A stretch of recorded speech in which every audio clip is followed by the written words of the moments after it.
L'histoire débute par une simple réservation, mais chaque détail suinte l'étrange. Nous sommes le 2 janvier 1935, à l'hôtel président de Kansas City. Un jeune homme élégant s'enregistre à la réception. Il paie en avance, ce qui est déjà rare. Au moment de remplir le registre, il hésite. Il finit par écrire « Roland T. Owen, Détroit ». Il demande une chambre au premier étage, la numéro 1046. La réceptionnaise remarque tout de suite que son comportement est nerveux, paranoïaque. Il tient sa valise contre lui comme si sa vie en dépendait. Dès qu'il entre dans la chambre, il verrouille la porte. Mais les employés de l'hôtel vont devenir les témoins involontaires d'un thriller psychologique.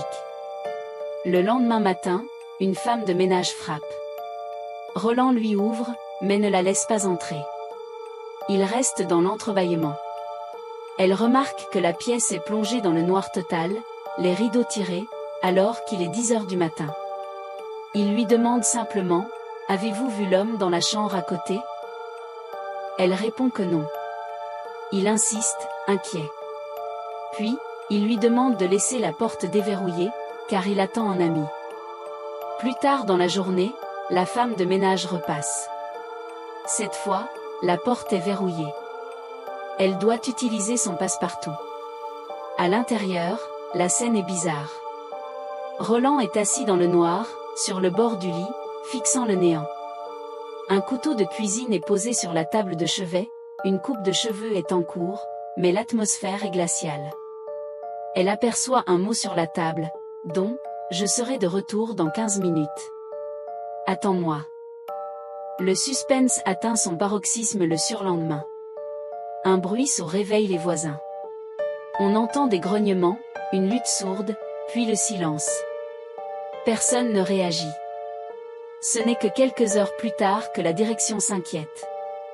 On frappe. Personne. On force la porte. La vision est d'horreur. Roland T. Owen gît sur le lit. Il a été frappé à mort, étranglé, poignardé à plusieurs reprises. Les murs sont éclaboussés de sang. Mais le plus terrifiant n'est pas le corps. C'est l'état de la scène. La porte était verrouillée de l'intérieur. La fenêtre est scellée. Aucune issue. On retrouve un second message, écrit au crayon sur le mur, « Pour l'amour de Dieu, appelez la police ». Et une lettre d'amour signée d'une femme, Louise, qui supplie le destinataire de l'attendre. L'autopsie révèle que Roland a été torturé pendant des heures, brûlé avec des cigarettes, mais il n'a pas crié. Pourquoi? Était-il drogué? Était-il sous la menace d'un silence absolu pour protéger quelqu'un? L'enquête va révéler une vérité encore plus dérangeante. Roland T. Owen n'existe pas. Son identité est fausse. Son dentiste, retrouvé des mois plus tard, identifie l'homme comme étant Artemu Ogletree. Mais qui était donc? Qui était Louise? Pourquoi un jeune homme s'est-il fait torturer à mort dans une chambre close, sans crier, en écrivant des notes mystérieuses? Une théorie effrayante suggère qu'il s'agissait d'un crime d'honneur ou d'une vengeance amoureuse impliquant plusieurs personnes qui sont entrées et sorties comme des fantômes. Aujourd'hui, l'hôtel existe encore. La chambre 1046 a été repeinte, les meubles changés. Mais le mystère reste intact. Un homme est mort seul, dans le noir, attendant un ami qui ne venait pas pour le sauver, mais pour le tuer. Merci d'avoir regardé, à très bientôt.